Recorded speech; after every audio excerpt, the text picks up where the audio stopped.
اللهم صل على محمد وآل محمد. Bismillahirrahmanirrahim. En el nombre de Dios, el clemente, el misericordioso, la paz de Dios sea con todos sus profetas, desde Adán hasta Muhammad, salawatullah wa salamu alayhim ajma'in. Continuando con la explicación que habíamos cortado en aquella clase sobre el libro Yanabi' al-Mawadda, o las fuentes del amor, de Suleimán ibn Ibrahim al-Qanduzi, decíamos que él explica que cuando el profeta ha dicho este hadith de los 12 imames, estos hadices que aparecen en los libros sunitas también, se refieren específicamente a los imames de la descendencia profética, o sea, a Ali y al Hassan y al Hussein y los hijos del Hussein, que son los 12 imames de los cuales nosotros como seguidores de la escuela de Ahlul Bayt creemos que son los sucesores del profeta. Y decía por qué. Dijo que primero porque el número 12 no se corresponde más que con los 12 imames de la escuela chiita. Segundo, porque entre los compañeros, los califas que eran los compañeros del profeta, los primeros 4, el número no da, porque son 4 mientras que el profeta dijo que eran 12. Con respecto a los de Bani Umayya, los omeyas, dice liziyadatihim ala itna ashar, dice porque ellos eran más que 12 los califas omeyas. Walidhulmihim el-fahish illa Umar ibn Abdul Aziz, dice, y por su opresión tan grande, menos Omar, el hijo de Abdul Aziz. Dice, como eran opresores, es imposible que el profeta haya hablado de ellos como sus califas. Walikaunihim min ghairi Bani Hashim, y por ser de otra familia que no es Bani Hashim, o sea, no pertenecían al clan de Bani Hashim. لأن النبي قال كلهم من بني هاشم, porque el profeta dijo en algunos hadices que son todos de Bani Hashim. في رواية عبد الملك عن جابر وإخفاء صوت, dice en el hadith o en la narración de Abdul Malik an Jabir, que es la que leímos anteriormente en Sahih el-Bukhari. في هذا القول يرجح هذه الرواية لأنهم لا يحسنون خلافة بني هاشم ولا يمكن أن يحمله على الملوك العباسية لزيادتهم على العدد. Dice, del mismo modo, nosotros preferimos, o digamos, nos referimos a este hadith como un hadith que se refiere a los califas de Bani Hashim, porque no pueden ser los abásidas tampoco, ya que en número eran muchos más que los 12 que habla el hadith. وَلِقِلَّةِ رِعَايَتِهِمِ الْآيَةِ قُلْ لَا أَسْأَلُكُمْ عَلَيْهِ أَجْرًا إِلَّا الْمَوَدَّةَ فِي الْقُرْبَةِ, dice, y porque ellos cumplían muy poco esta famosa ley que dice ciertamente, no les pido, o no busco, o no les pido, o no quiero de ustedes ningún tipo de recompensa más que el amor a los descendientes, o el amor a los cercanos, a mis allegados, la familia del profeta. Ya que los abásidas, digamos, en sus manifestaciones, digamos, en la vida real, era una manifestación de constante enemistad con Ahlul Bayt, y muchas veces de una enemistad declarada oficialmente. وحديث الكساء فلا بد من أن يحمل هذا الحديث على الأئمة الاثنى عشر من أهل بيته وعترته.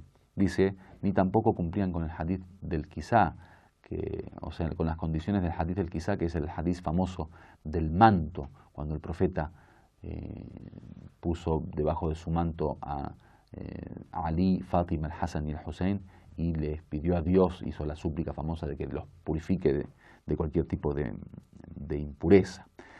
Dice entonces, sí o sí tenemos que referirnos a este hadith como un hadith que se aplica a los 11 imames de Ahlul Bayt, o sea, de la familia del profeta y de la descendencia del profeta. لأنهم كانوا أعلم أهل زمانهم, dice, porque eran los más sabios de entre la gente de su tiempo. وأجلهم, y los más elevados. وأورعهم, y los más de mayor temor a Dios, los más piadosos. وأتقاهم, los más piadosos. وأعلاهم, los más nuevamente elevados, digamos, los más digamos de mayor superioridad. Nasaban wa afdaluhum hasaban, de familia, de descendencia, que vienen, digamos, de una gran pureza en las generaciones. Wa akramahum inda Allah, dicen los de mayor honra ante Dios. Wa kana ulumuhum an abaihim muttasilan bijaddihim, dice, sus conocimientos, sus ciencias, su sabiduría se unía al profeta a través de sus padres o de sus abuelos, sus antecesores, o bil wirathati, o la dunya, dice, o a través de la herencia y a través de este conocimiento divino que venía de Dios. Cada arafahum ahlul ilm wa tahqiq wa ahlul kashfi wa tawfiq, dice, así lo conocieron los verdaderos sabios, la gente de conocimiento, la gente de investigación, la gente de la mística o del kashf, el develamiento místico.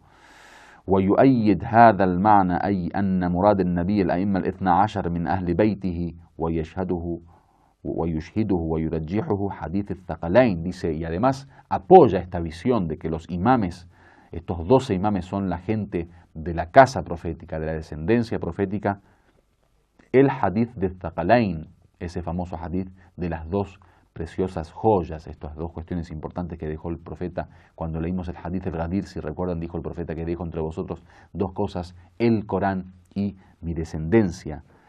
Dice aquel hadith del Thaqalain que fue repetido tantas veces en muchos libros, en este libro y en muchos libros, o sea, en el libro del mismo autor, del Qanduzi, que es Yanabih al-Mawadda, y en otros libros.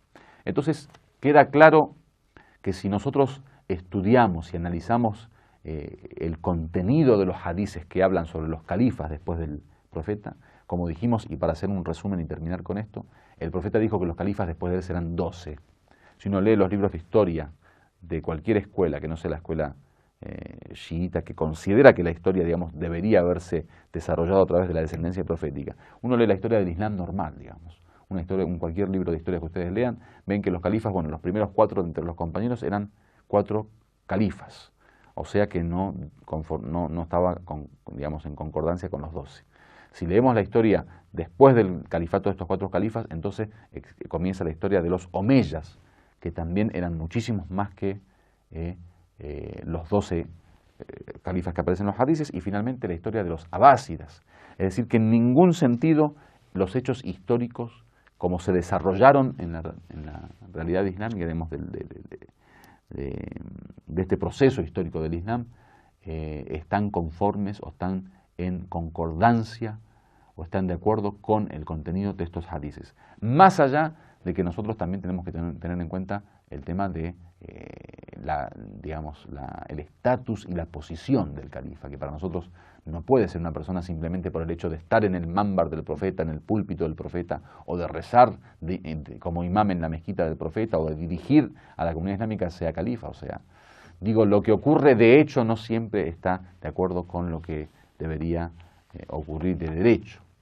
O aquello que simplemente se transformó en un hecho histórico no es lo que necesariamente quiere indicar el contenido de los hadices del profeta. Quizá el plan del profeta, y esto es importante tenerlo en cuenta, era que el desarrollo histórico después de su muerte se dé a través de un grupo determinado, pero los hechos históricos demostraron algo diferente, como por ejemplo suele ocurrir en que todo un pueblo elige a un presidente y de repente con un golpe de Estado termina siendo presidente otra persona.